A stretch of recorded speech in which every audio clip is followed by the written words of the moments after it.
Hey gang, welcome back to Inverted Pursuits Laboratory. And this week we're going to be looking at the EggTimer Proton. This is the newest release from EggTimer for their flight computers. They actually sent this one to me for free. They were just so happy with a lot of these videos I've been doing. Chris, I honestly really appreciate this. This is going to be a great help to a bunch of us for figuring out how to build this brand new flight computer. So let's get into it.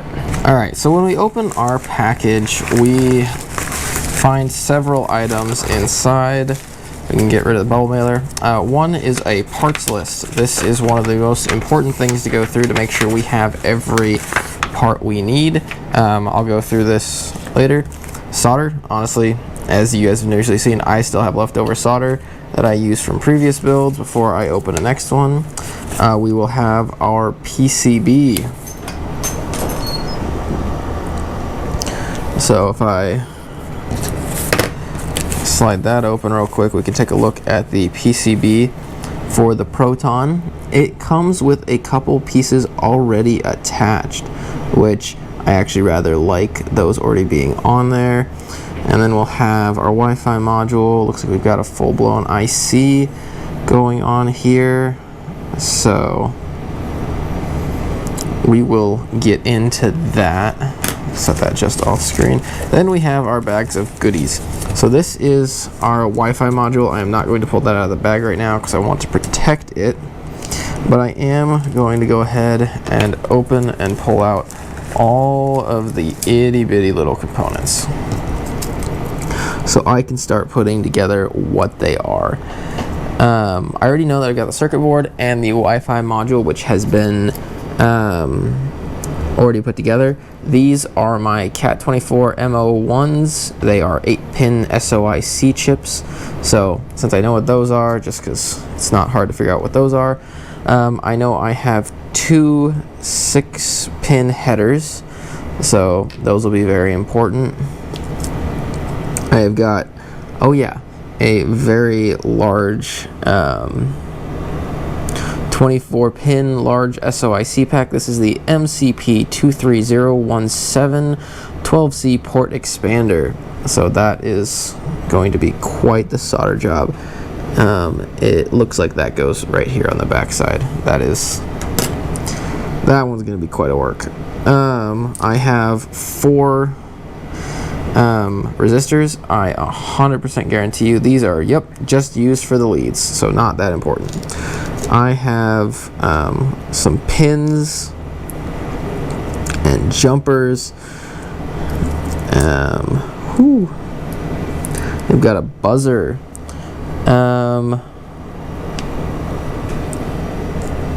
I've also got things like a MOSFET. This is my MOSFET, power MOSFET. That will be important. I've got more SOIC pins. This one's actually the Cat24 MO1 8-pin. The other set of 6 is the VN5E 160S drivers. I have got some 103 resistors, 102 resistors, 331 resistors. All are listed on my need. I've got 104s, yep. I have got capacitors, brown in paper carrier. Those are just important to know the way they're labeled. This is how we call them out. I've got 472 resistors, and I have got my last 223 resistors here. I also have another brown capacitor, but in a clear plastic carrier. That is how they will actually denote the difference between the two capacitors.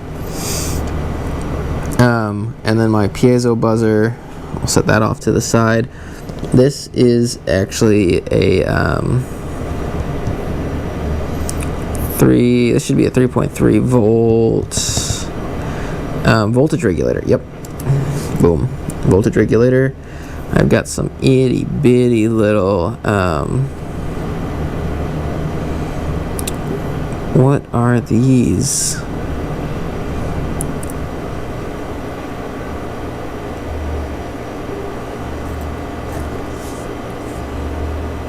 I can barely read these ones. These are 2560s. What do we have listed as a 2560 maybe?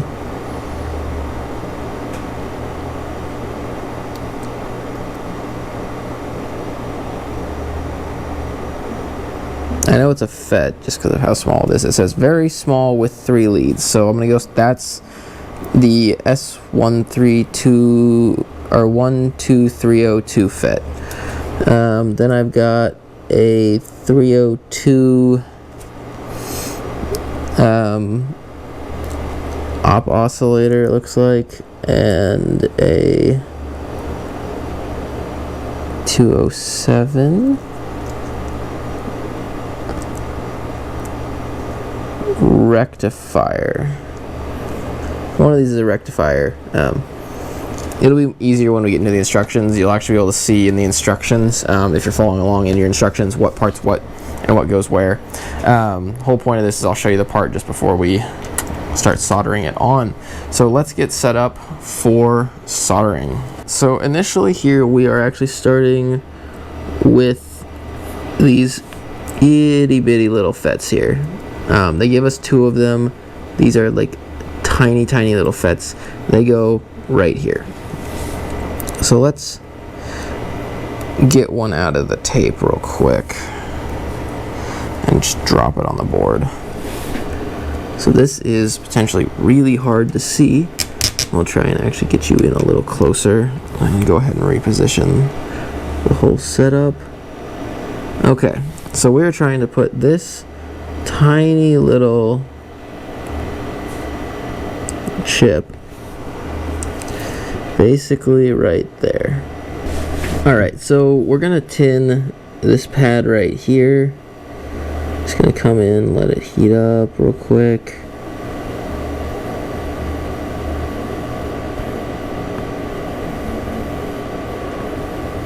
There we go. So it heats up nicely.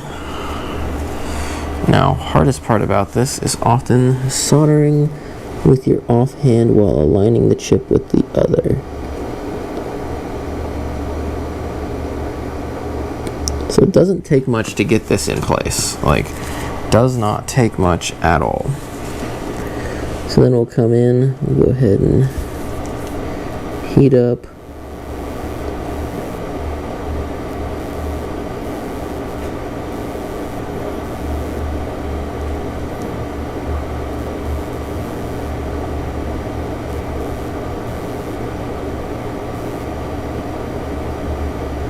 Those 2 pads and get that mounted on there.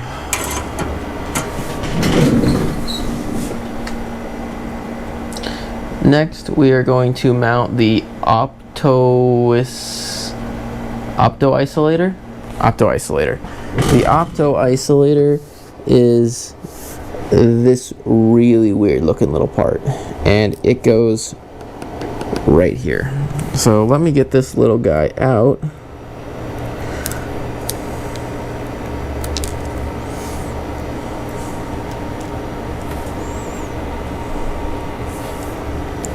And then let me double check if it has a right side up.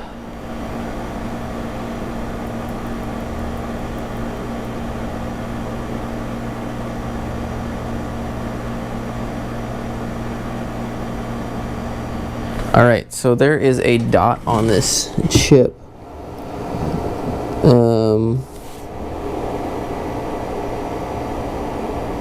It is extremely hard to see. It is right down in this lower corner for me. Not exactly sure where it is for you guys, but that dot will need to line up with this square in the lower corner, so it needs to sit exactly like this on the circuit board. So we're actually going to go ahead and tin this pin right here. Is my preferred tinning pin. And then we're going to come in, heat that guy up real quick. Heat up the pad, the pin, let it all sit. Alright. And now we come back through real quick. and I will sometimes like to use the term tack weld these all in place.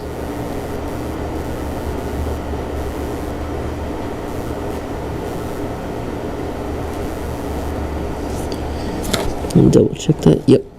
And so that is the opto oscillator completely mounted.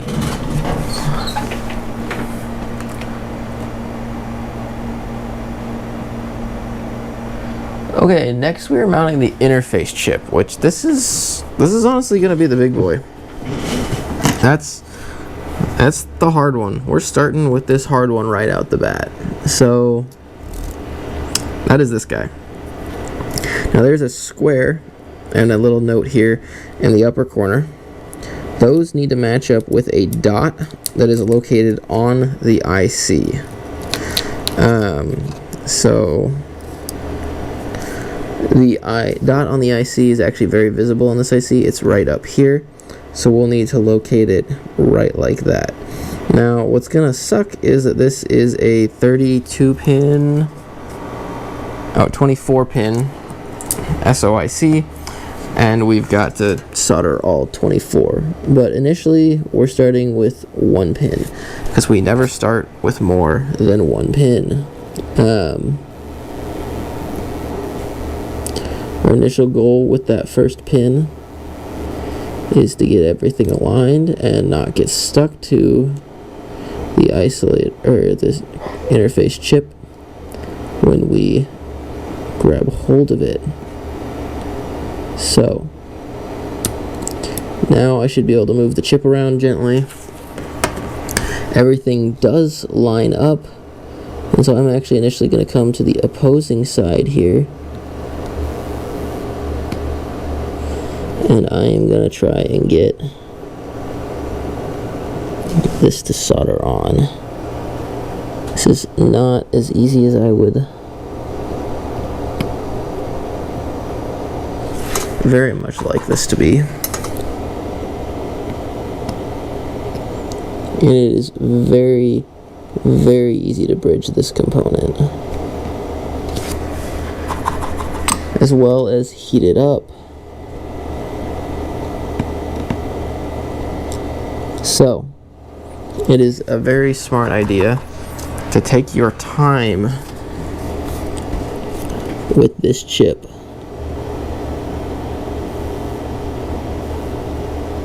If there's a reason it's not going to work, that reason is going to be this chip.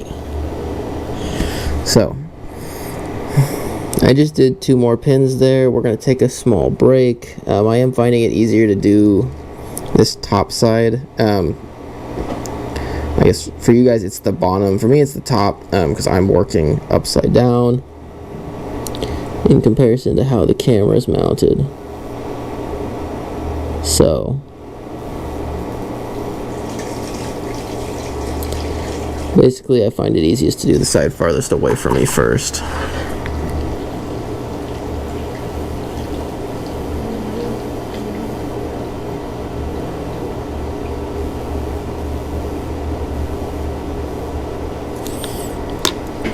And we're just gently coming through, adding just enough solder to tack the pin to the pad, and keep moving.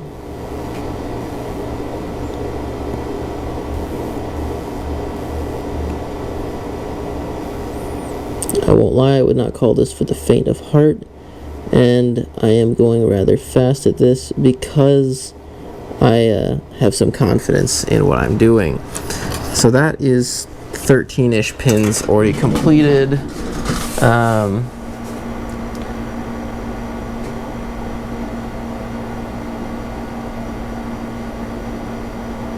They don't give any instructions that say like we should wait a certain amount of time in between each one, but I strongly recommend taking your time, going slowly, making sure you get this right.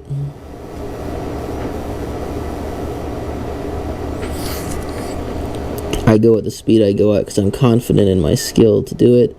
And note, we are adding only enough solder to hold the pin to the pad. I am trying to not get any extra. I accidentally did get some extra on this pin over here, but I was able to remove the majority of it by coming back in and touching it up. Extra can result in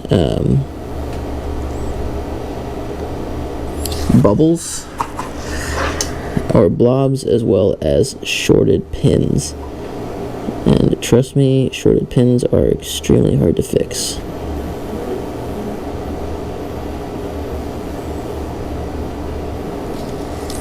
So that is our 24-pin SOIC. It is the port expander. They call it the interface chip as well. Next, we are doing our 6 drivers. So that's this long 6-chip package. Now those go, let's make sure you're seeing this properly. Oh, I may have done a large portion of that off screen, and I am so sorry, guys. Those need to go 1, 2, 3, 4, 5, 6. So the way we're actually going to start this is by soldering the large pad on. I'm going to go ahead and tin the largest pad on all 3 of them, or all 6 of them. Because that largest pad is my easiest place to start.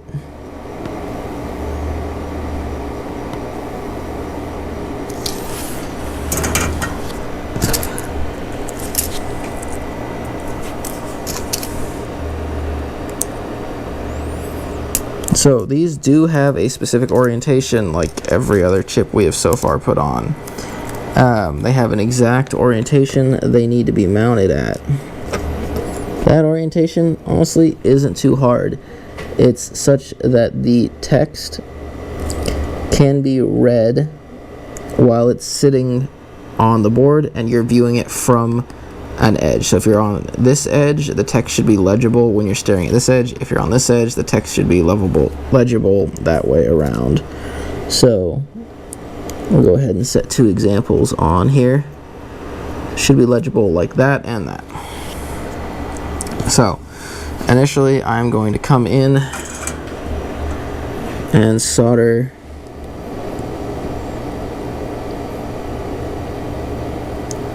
this first pin set together.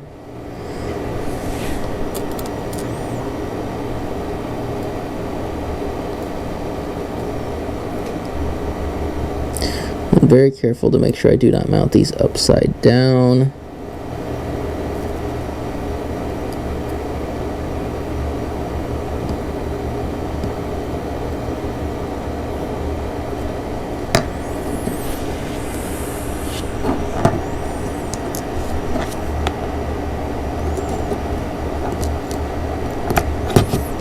I keep flipping these things upside down with my tweezers when I go to grab them.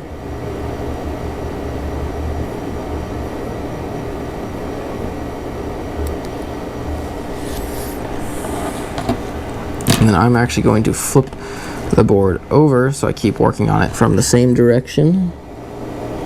Again, the text is legible from the edge of the board.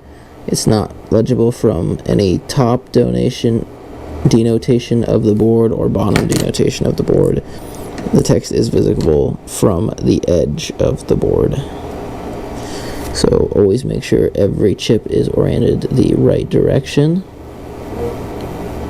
before proceeding. I would recommend, if you're new and this is your first time doing one of these, do each of these chips and all of their pins individually. I'm a madman and I have done several of these at this point, and so it doesn't seem that intimidating to set all 6 chips on here and then come back in with solder and tack all the chips in place.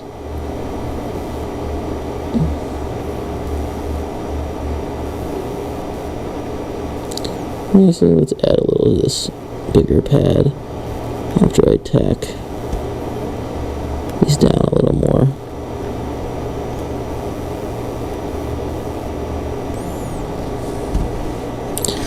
So that's everything I can reach on that side from this orientation. Before I flip the board over, I'm going to go ahead and do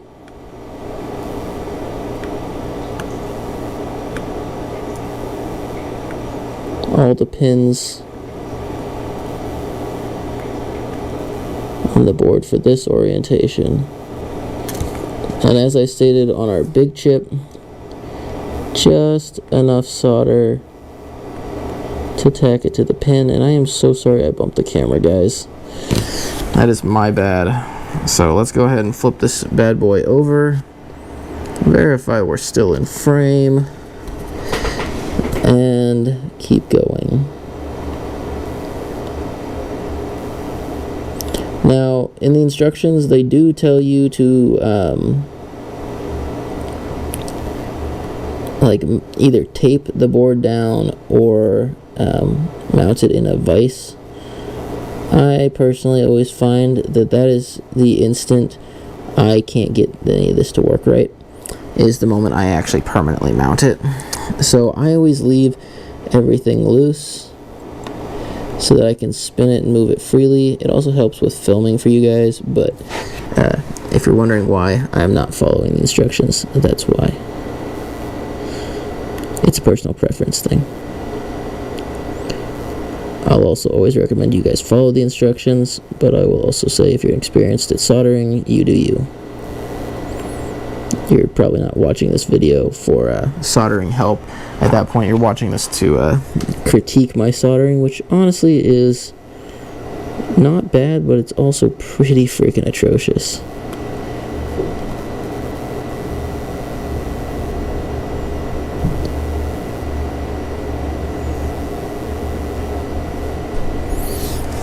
If you've watched any of my earlier videos, when I was just getting back into soldering, hadn't done this for a while, some of these solders looked absolutely awful. Like, boy, I made some garbage. So, those are the 6 chips mounted. Next, we are mounting 5 103 resistors. Alright, we're going to try and do this from your guys' point of view. So these are our 103 resistors. They are actually labeled 103. So it's 1, 2, 3, 4, and 5 of them. So I'm actually going to go ahead and tin all 5 pads on at least one side. That is my favorite way to do resistors. Be really careful around the pre-mounted components. And also, as I go through and solder, it will help you identify them real quick. So, I need to now quickly find my 103 resistors. That is not 103s. That would be my 103s. They give you 2, 3, 4, 5. They give you 6 of these. You only need 5, so you are given a spare. Again, the glory of EggTimer. They give spares, and I really like that. Is there a way to mount resistors? No. Resistors are pretty much, they can go either way. I always like to make them so they are legible from one side. So for you guys, that would make this the top, and they are legible left to right. For me, everything's upside down. Good thing I work well upside down.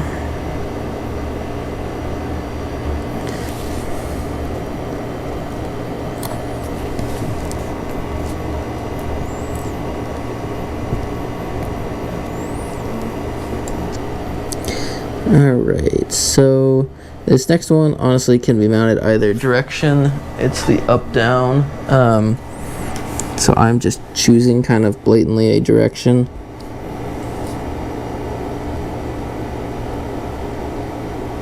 I think this is backwards of the way the instructions did it, which kind of bugs me, but it doesn't actually matter. Alright. Whoop. Then our last 103. Alright, now that those are all in place, we can come back through with our solder and tack down the remaining edge that needs solder.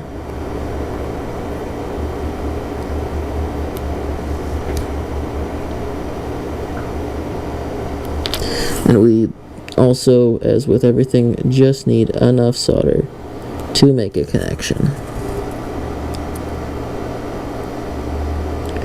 If you ever feel like, maybe I went a little light on the solder on the resistors, this is the one area you really can't overdo it. It should be pretty obvious though when you get it, because the little white area turns silver on the sides, because that's meant to wick up the solder. But those are all 5 of our 103. Next, we're going to mount the singular 331 resistor. It goes at the very bottom of our board, right down here. So let me collect all of my resistors real quick to find which one is my 331. Again, with all the resistors and how cheap resistors are, you end up with spares.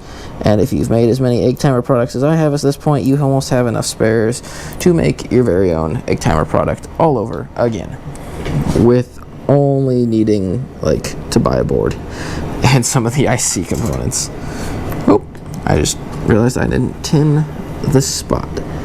So it goes right there. We will face it so the numbers run left to right. Goodness, I've got to stop bumping the camera.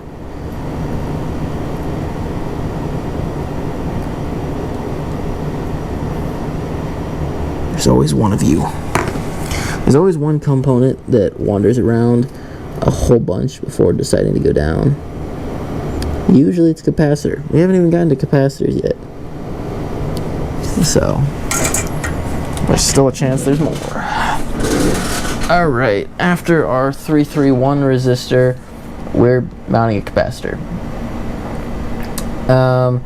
This is the 0.1 microfarad capacitor, also known as the brown capacitor in the paper tape, which that's pretty much the only way I know this thing. Capacitors are never labeled. They are also not polarized, so there is no way to determine where they should have gone. This capacitor will go right here in the 104 location. Go ahead and tin the pad, keep it warm, and get the capacitor in here real quick.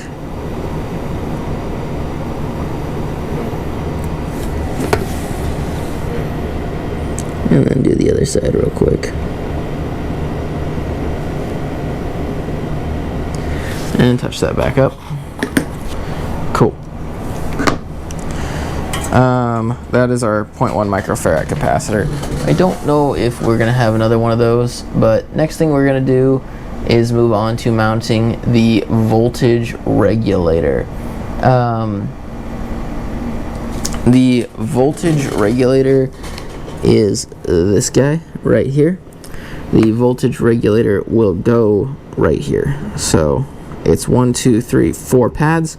We always, with voltage regulators, start with the largest pad. Is way easier with these large components to mount the larger pad than it is to mount the smaller pad and then solder the larger pad later. You start with your hardest part.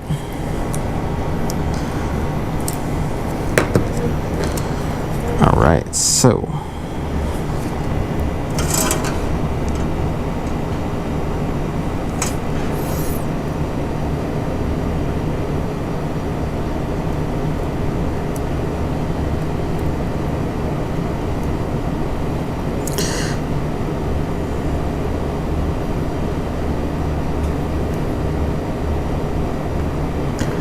alright, hold it there for a second, let that cool. And then we will solder the other 3 pins on real quick.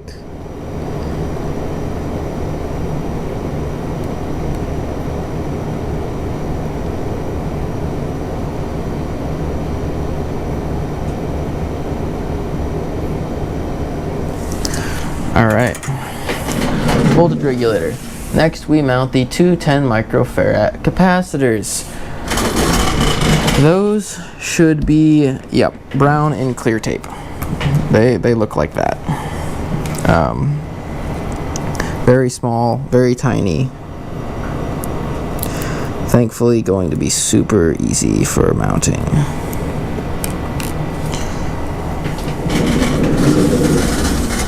They go on either side of the voltage regulator we just mounted. So they go here and here. So the way we're actually going to handle this is we're going to tin one pad, tin two pads. So go ahead and get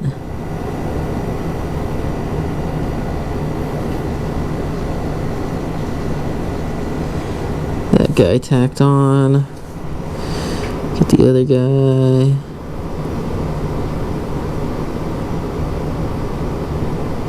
tacked in place, and I'm gonna come back and rework those sides. I usually never have enough solder right out the bat on the first side I tack down. So we'll spin that around real quick, and yep, I'm right, there's not enough solder over here. But not by as much as I thought there might be. We just need a little more help make the bridge. So that is actually starting to look really nice, and I have got a weird bump in the middle of my table for some reason. Alright, next we mount the singular 472 followed by the 102 resistor. So if we're looking at this, we've got a 472, a 102, and a 223. So we're going to start with the 472 and the 102. We'll do the 472 first, followed by the 102. So I need my 472 resistor.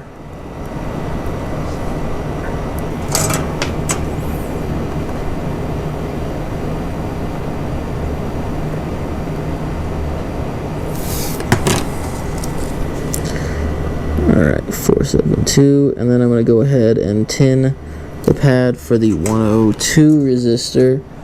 Right, 102, which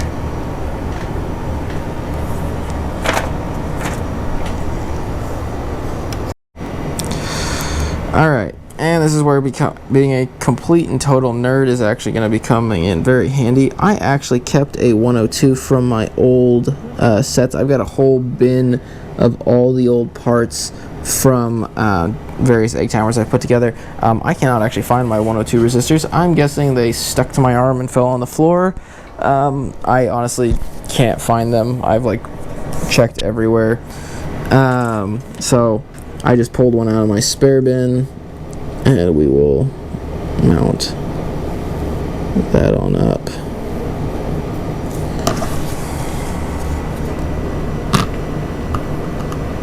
Very important to keep track of all your parts. This is kind of embarrassing for me, and I'm feeling kind of dumb for losing that.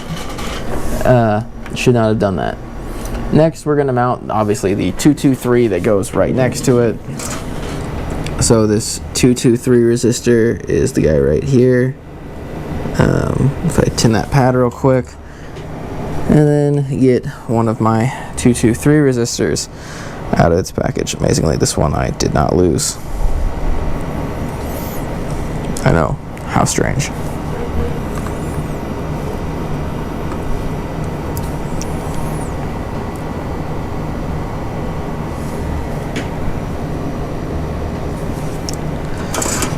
Alright. Alright, there's my 223 resistor. And we tack down that side, and that's the 223. Alright. Next, we will mount 6 104 resistors. So they give us a ton of these 104 resistors, but the 104 resistors go 1, 2, 3, 4, 5, and 6. Like, there are quite a few of these guys. So I will tin all the pads as you follow along as to their locations. 1, 2, 3, 4, 5, and 6 pads. Alright, now let's get 3, 4, 5, 6 of these out.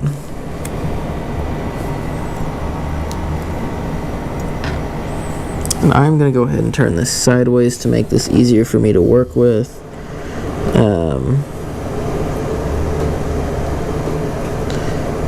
Just because it will make my life a little easier. So,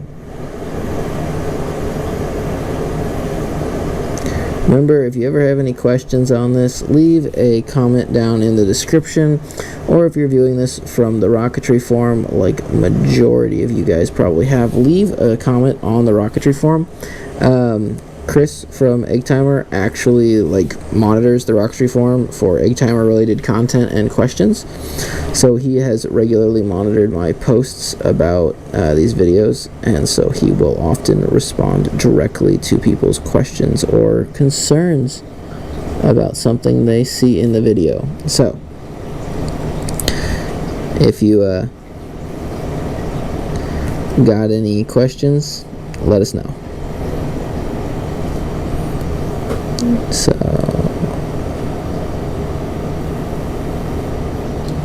there we go. I'm gonna rotate it because this is easier for me to solder.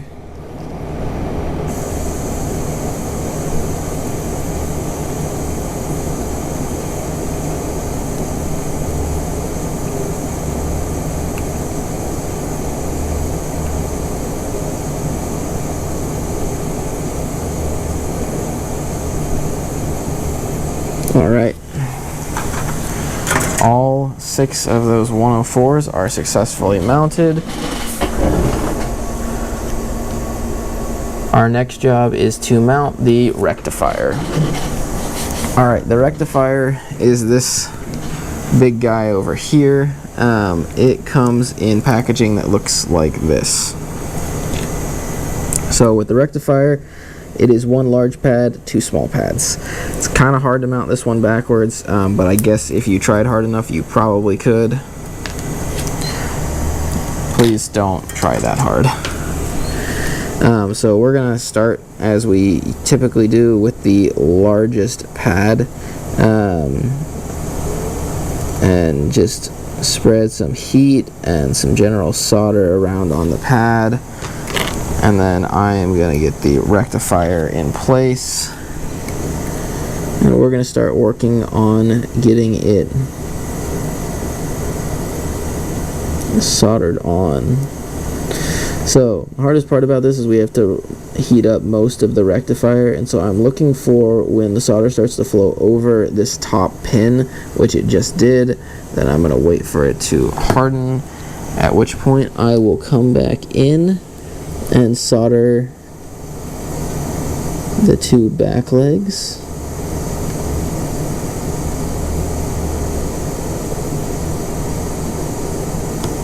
And there we go. That is our rectifier mounted.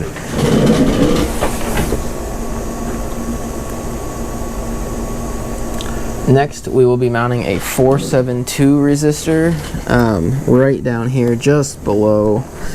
We have previously mounted 1 472 resistor,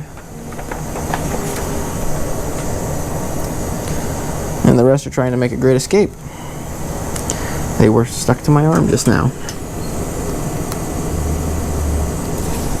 Still thinking that's what happened to my 102s, and they are somewhere on the floor to be found by the vacuum or my foot. Kind of hoping my foot. And I don't like it when the vacuum finds small items. Oh. Okay. So we'll come right in here. Make sure you guys can see that.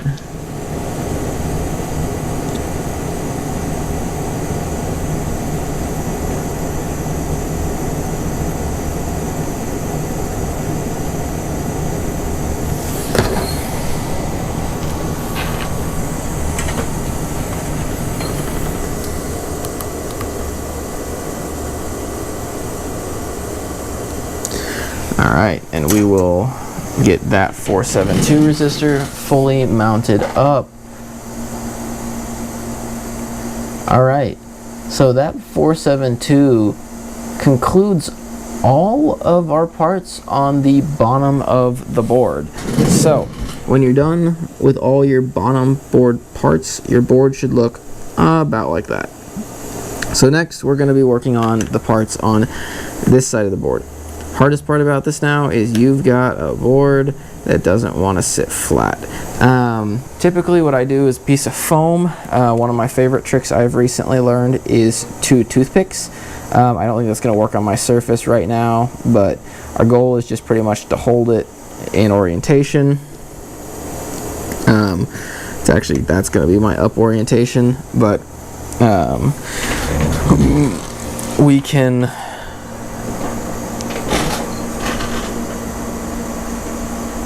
and so they're saying tape toothpicks on it is their recommendation. And we're going to start with mounting the EEPROM or EPROM. That is our last packaged IC at this point. So it is this little guy, and he goes here. So there is one pad that has a white square around it. That white square will match up to a white dot, or to a dot basically on the board. So if I pull this out and you actually look at that part, there's a little dot, and so it will sit like this on there. So I'm going to go ahead and actually start with soldering that specific pad. I'm used to this being the ground pad on most ICs, so I'm not actually sure what it is on this one, as I'm not an electrical engineer and I don't have the pinout diagram for this, and I'm not going to go look it up.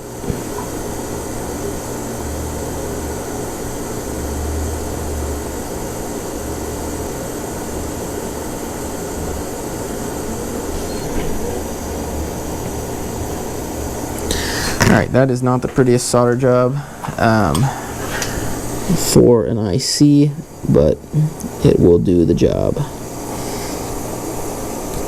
So let's get in here real quick, solder all 8 of these pins down as I breathe on my trash.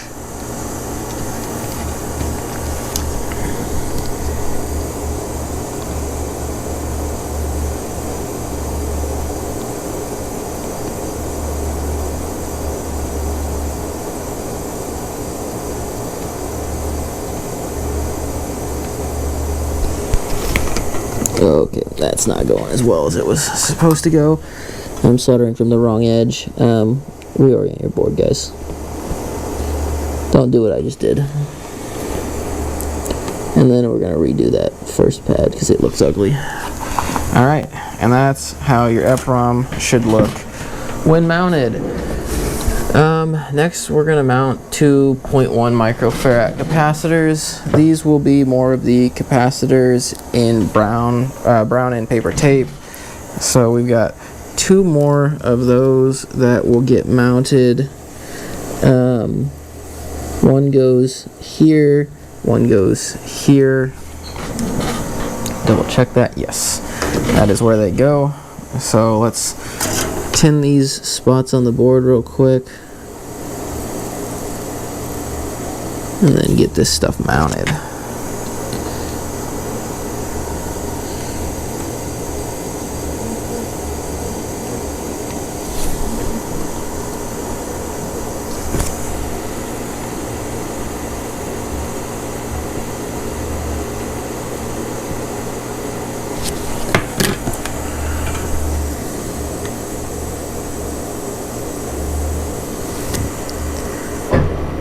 Alrighty. Alright, there's our 2.1 microfarad capacitors. Pretty straightforward. From there, we're gonna mount 2 472s. Sorry, 472 resistors. We should have several spares of those remaining. Should be 3 left. We're gonna use 2 of them.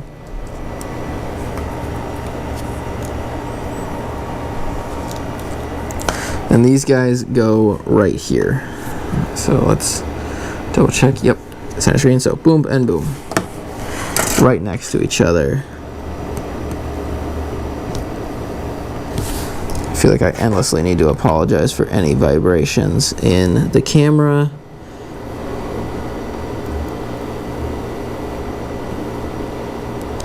My filming setup is meant for rocketry, not for finite work like electronics.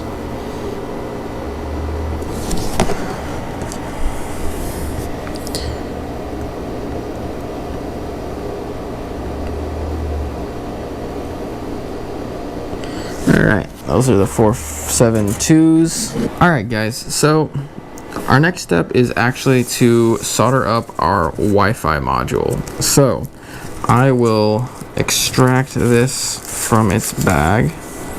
As we can see, we get this very nice little module. The next parts we will need are our resistors. Now the only purpose of these resistors is for their leads. We are literally just going to cut the leads off the resistor as we solder them onto this unit to give it the legs it needs for mounting on the board. That is the sole purpose of this entire setup. So real quick, I'm gonna check the tin on my soldering iron. It is in fact good. And I need to grab a pair of nippers real quick to make sure I can cut these legs down. So we're gonna basically turn 4 resistors into 16 legs. So basically we get per resistor we get 4 legs. Pretty simple, 2 per side, so we'll end up cutting everything apart. But the way we're actually going to start with this is just by putting one through the hole. And as crazy as this seems, we're just going to heat her up and solder her real quick. And just get it on there. Then I'm going to cut the wire roughly in half, move it to the next hole over,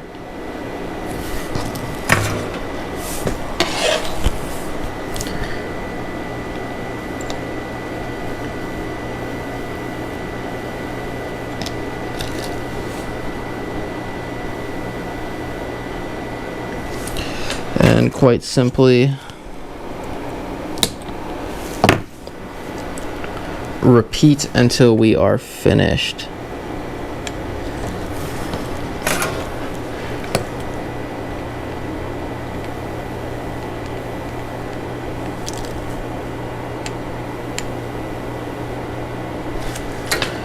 And so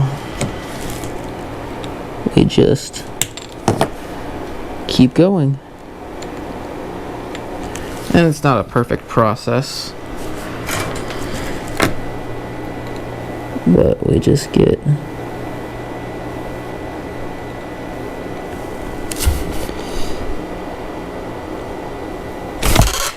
Ooh.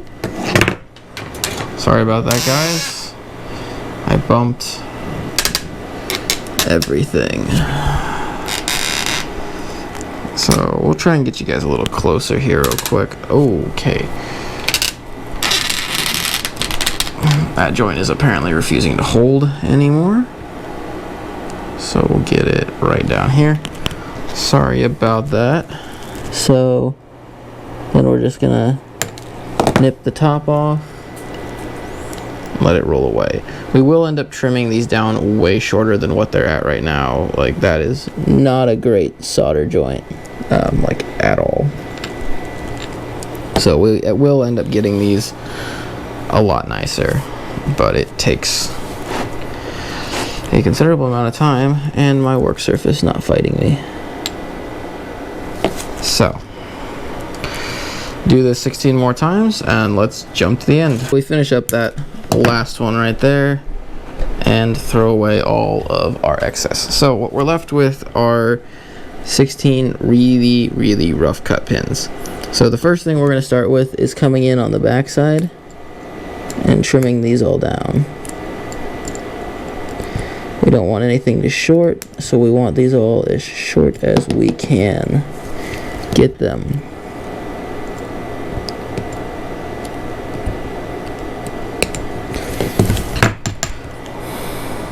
I just got one that bent itself over. Let me take care of that.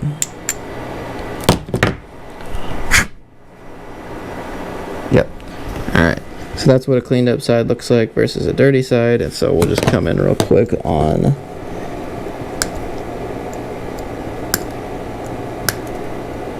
this side, trim it all up.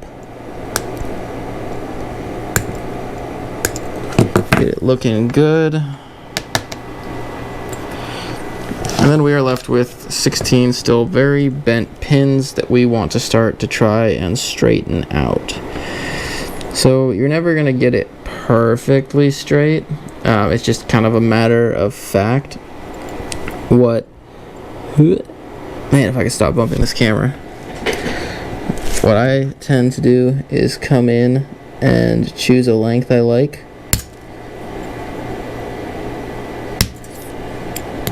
And cut them all down to that length. I find the shorter pins are far easier to manhandle.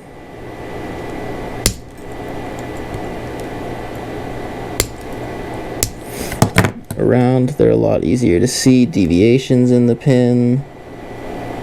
Help get everything where we want it. So now we want to make sure we remove all the debris from our working area and bring our board back under center. Now that we've got this attached properly,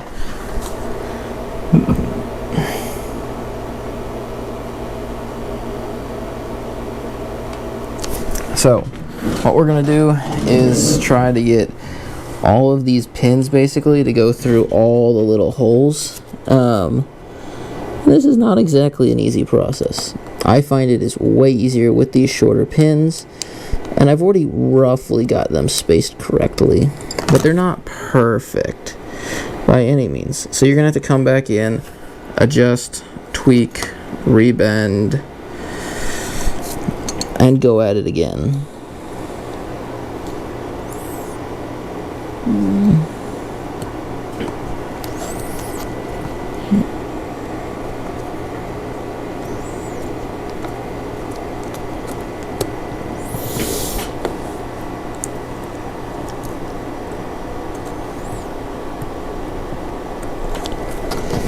So, as I just bump the daylights out of this camera, we're going to kind of slowly use our tweezers to go ahead and line these holes up.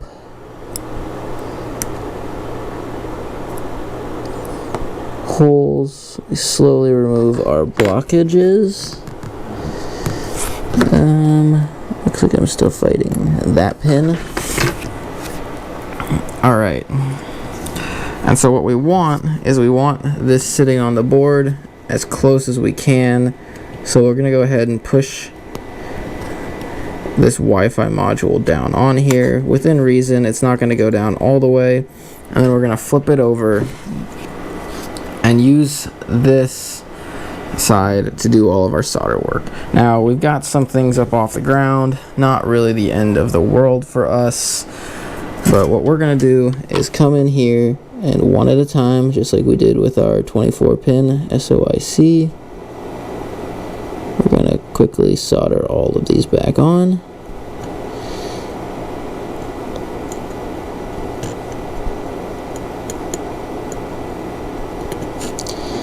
And our goal is to get enough heat and solder in here to attach all that permanently, and I just ran out of my last little bit of solder. So, time to open up the new package.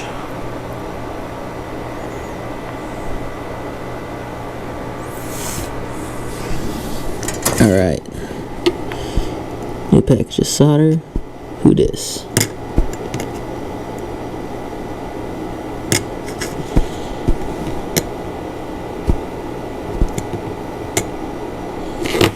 Now, this one didn't get quite enough. There we go.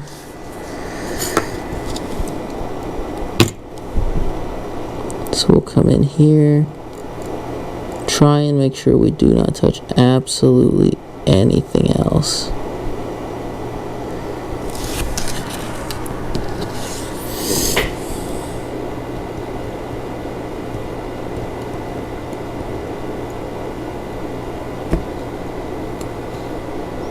Ooh.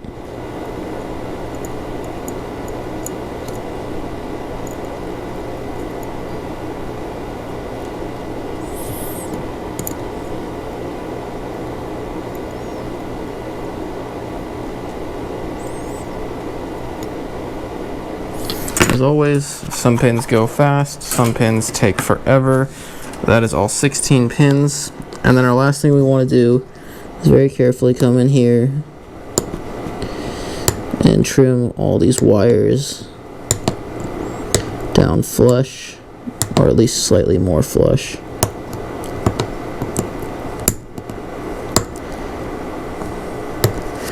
And then make sure there's nothing on the board, and ensure that our work area is completely free of wire debris. That wire debris can cause shorts later on, so we want to make sure we're completely free of that.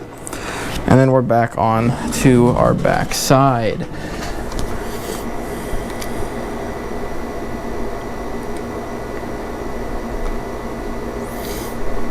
Alright, so last thing we're mounting is the piezo buzzer. Alright, well, last thing large that we're mounting right now is the piezo buzzer. It's pretty straightforward.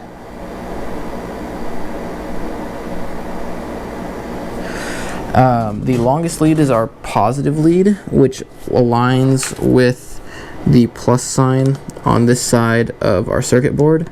So long lead, plus sign, and our goal is just to slide it right on in, flip the board over, which is not going to work in my favor right now. A little piece of tape is also a great way to get this part lined up, but we're going to just do this without that.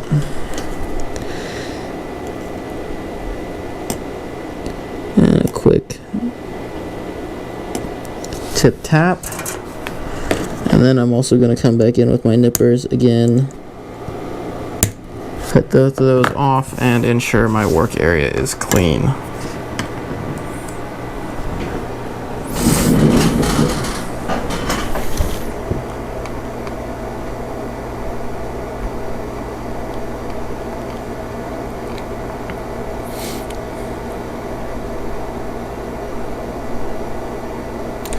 Alright, next thing we're going to do is take our 4-pin header and cut one section off of it to make it a 3-pin header, so that we end up with a 3 and a 1-pin header.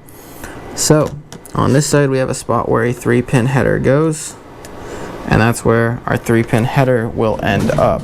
Now I really need a piece of tape for this part of it, so we get a piece of tape. I argue the headers can kind of move a little bit. A little bit of misalignment is not the end of the world on a properly mounted header.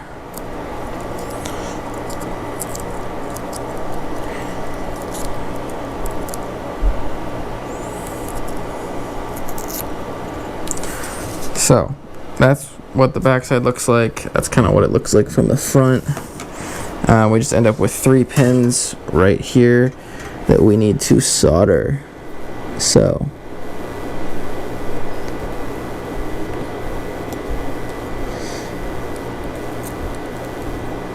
get those going real quick as I start melting some blue tape.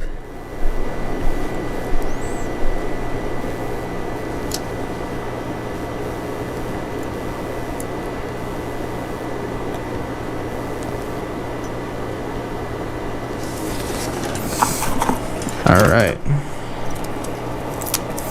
so that is our 3-pin header mounted. Next we take our 1-pin leftover and we're mounting it to our 3.3 volt pinout, which is right over here. So what we're going to want to do is slide that on in place. Wow, that's not going as well as I'd hoped. Slide that in place, kind of roughly align it, and then we're going to use a piece of tape over top to hold it exactly where we want it, which did not happen. So stay right there. We're going to tape it to the to the piezo buzzer and our Wi-Fi module. Now the pin we're soldering is right here.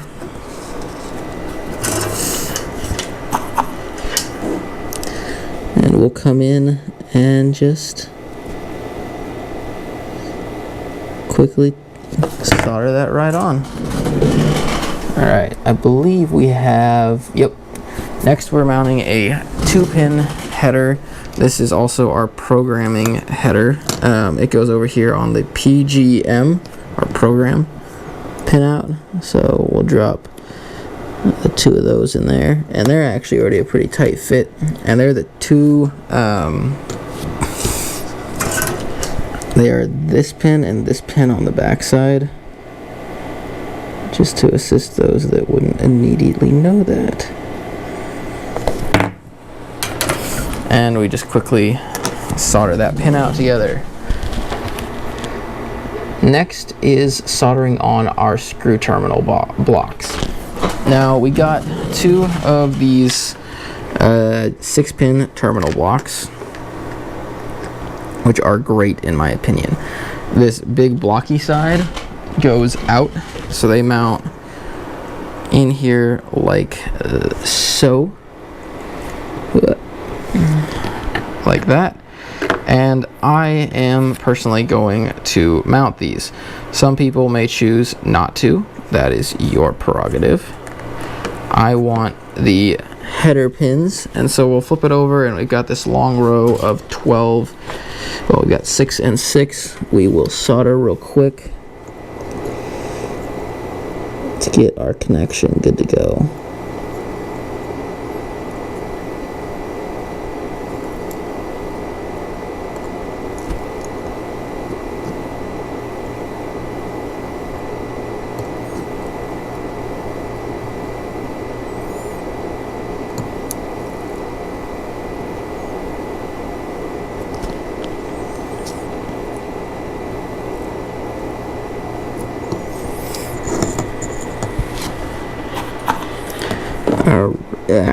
Frick.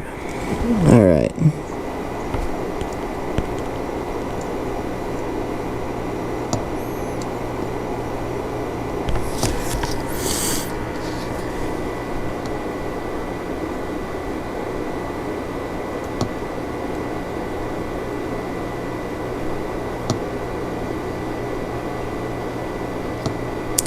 I can understand why they list these as optional. This is very much delicate work, and I just tapped one of my resistors in that row there, so it's very difficult to get everything lined up perfectly.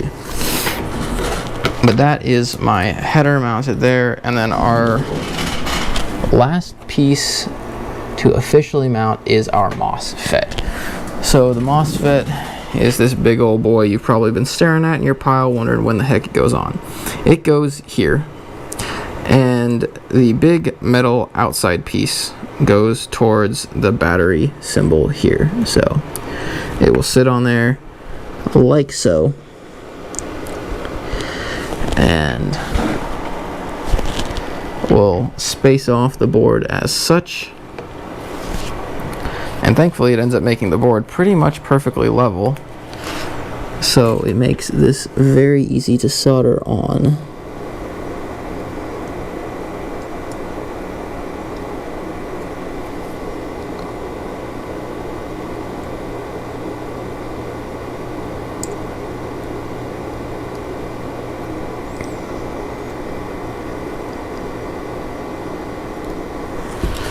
All right.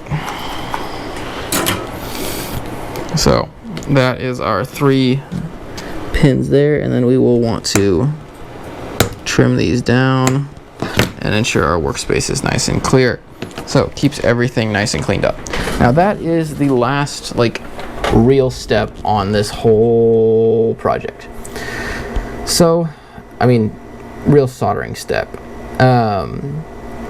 Next would really be battery.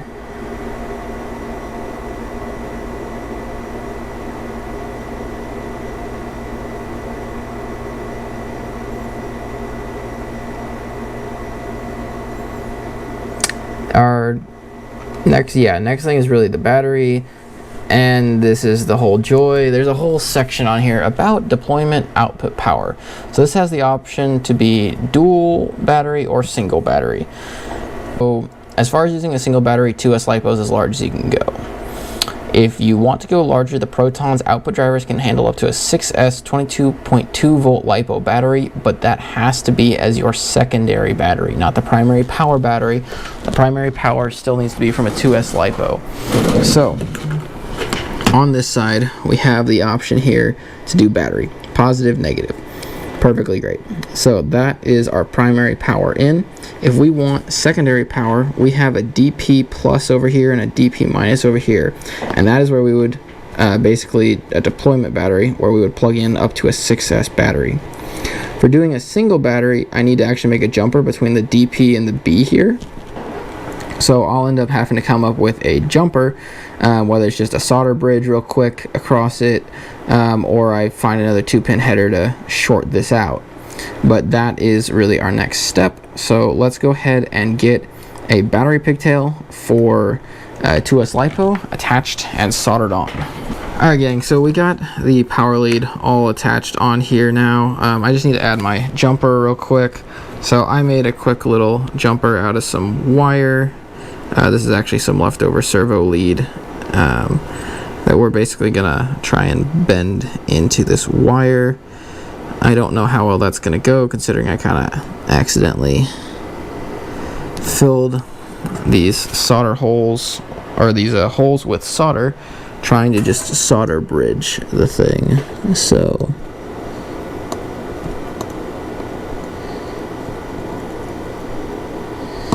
this out, yeah, has the potential to go really bad. Okay.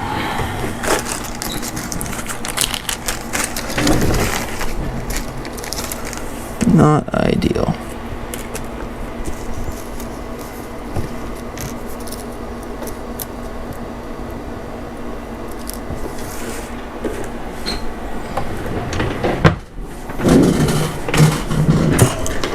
Alrighty.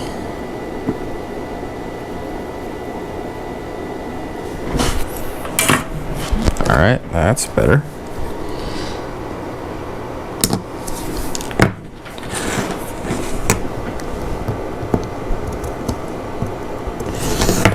Alright. Bend that over.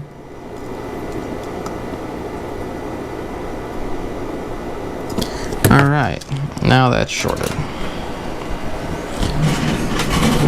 It's now completed, and next we go into our testing phase. So I'm going to pretty much leave it where we're at, leave us where we're at, and we're going to do a quick basic test. What we should hear is 3 rapid beeps followed by a long beep. If we don't do that, we've got a problem. Hear that, we've got a problem. So let's see what happens.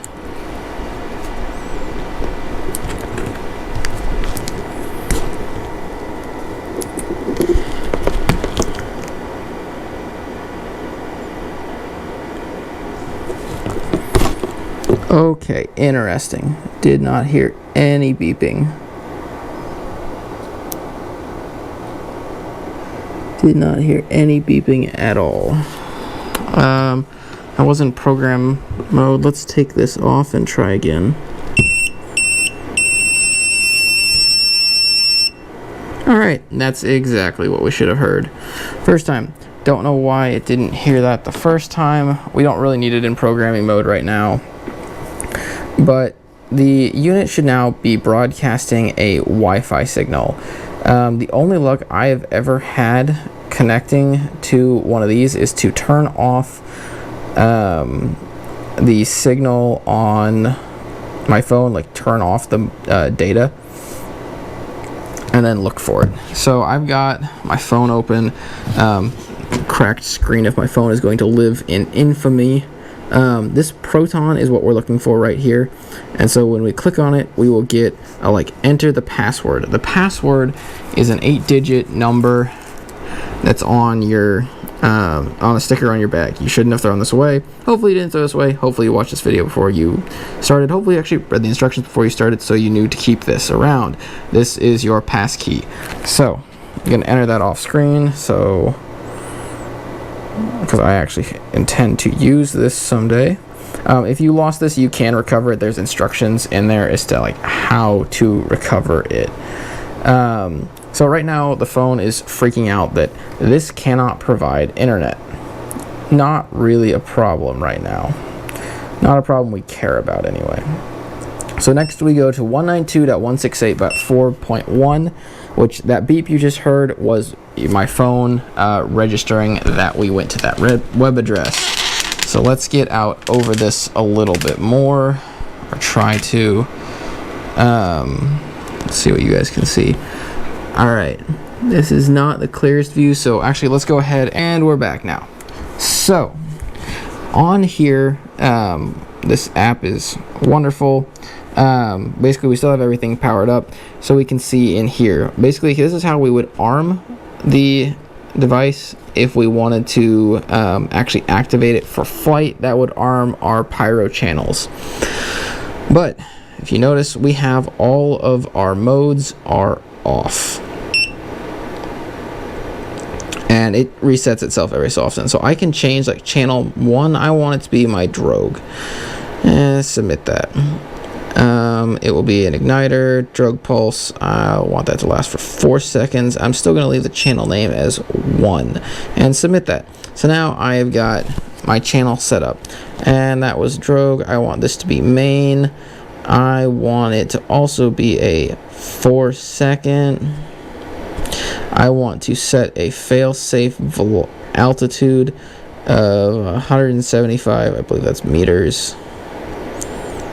Fail-safe time, and that basically just means it'll give it a second try if it doesn't initially go off.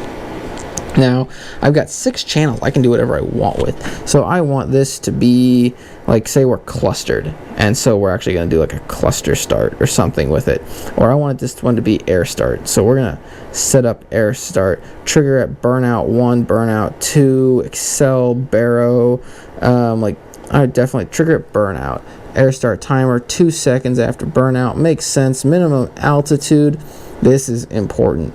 Minimum altitude of 1,000 feet, which, like, I could honestly like 1,500 feet. Minimum velocity, figure out whatever speed you should be going at that time, set it up. Velocity check anytime. Honestly, I want to make sure it's doing it. Are we using a brake wire? No. Like, it now knows its stuff. Like, I want the pulse to last for 4 seconds. I just like longer lasting pulses. But if you notice, I've got all of these starting to get set up. I can also see that, like, my battery's at 8.4 volts. The cracked screen really does not help in reading this. And my air start altitude is currently set to 819. It's reading 0 G's, and temperature. That temperature data seems wrong. It may be a little warm down here just because I'm getting a little toasty. But I can go into settings and have, like, launch detect altitudes. All of these cool little settings you can set from within the app. Now, for a lot of competitions, they do not allow this. A lot of launch sites do not allow these egg timers. They are really not a fan of the only way we're controlling power on-off to our circuit to be through the arm and disarm function here. So a lot of sites have us add a power switch somewhere in line on all of this. Usually we'll have a power switch on our negative side, which, I mean, I'm going to end up adding that whenever I fly it, because the group I fly with really likes to see power switches, and if they hear any beeping coming from my electronics bay and I can't say, or I can't say with clear conscience that, oh, it's a tracker, they're not going to let me fly. Like, it's just a safety thing in their head, and I 100% agree, it's a safety thing. If you need to do any, like, hardwire programming through the pins, be sure to put the programming pin on, but for basic settings you do not need the programming pin. But that is our bare basics. You will want to, like, test continuity and actually see that if we were to short things, we would get legitimate outputs. So, like, let's go ahead and do a quick basic test side by side here. So I can see channel status of channel 1 is off. So if I come in here and I short channel 1, refresh it, I did not short channel 1. That would be why. Short channel 1, refresh it. I should get channel 1 is now on, which means I could actually pulse a live charge through my fingers, which I don't like. And so we're gonna get that out of there real quick. But that is how you quickly check your shorts, see if they're actually working. I will also do this sometimes with just jumper wires. I'll just run a wire between them just to check to make sure that I can actually read every single channel. My only goal is to actually just see that like it's detecting continuity existing. And so that channel status is really just your continuity of the entire setup. But that is the EggTimer Proton. Thank you guys for watching. I really appreciate it. If you are interested in seeing more of these videos, please consider liking and subscribing. Those help out channel metrics a ton. I would like to give a huge shout out to Chris from EggTimer Rocketry for sending me this Proton. Dude, you didn't have to, but I really love that you did. Allows me to get this content out to the users like you guys faster, and like it's incredible to get to work with you and test your products. They're so much fun to use, and I love doing all this fun, intricate solder work. So if you're interested in checking out EggTimer products, please go look up EggTimer, work with Chris. He's great to work with for anything you may need. But until next time, guys, fly safe. Hey gang, one more thing before we get going here. All right, some of you have seen the Rocketry Forum, some of you haven't. These new AV bays that I am making for the plastic nose cones have become quite the talk. So this is a little AV bay that can basically mount into any blow molded plastic nose cone. This is a Lock 3-inch. Actually, no, this is a PML 3-inch, but the Lock PML are my primary support right now. I've also got Estes, and I'm starting to work on balsa machining to be able to support their nose cones. But this little threaded sleeve right here is glued into the bottom. I just cut the bottom off your nose cone. You glue this threaded sleeve in. You can also bolt it in, and it slides right on in and just threads right on. And then your shock cord attaches via an eye bolt. The eye bolts currently aren't included with the kits, but they can take an insane amount of force. I've done tons of ejection testing and flight testing on these.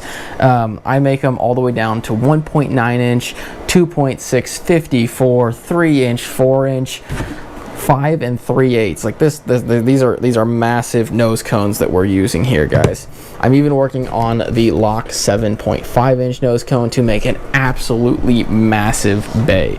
So if you're interested in taking a look at these ways to upgrade your very basic plastic nose cone on any of your Lock, PML, Estes, balsa machining, anything you may have, please take a look at the link in the description below and consider getting one. They are a lot of fun, and they're a great way to upgrade your rocket. Till next time, fly safe, guys.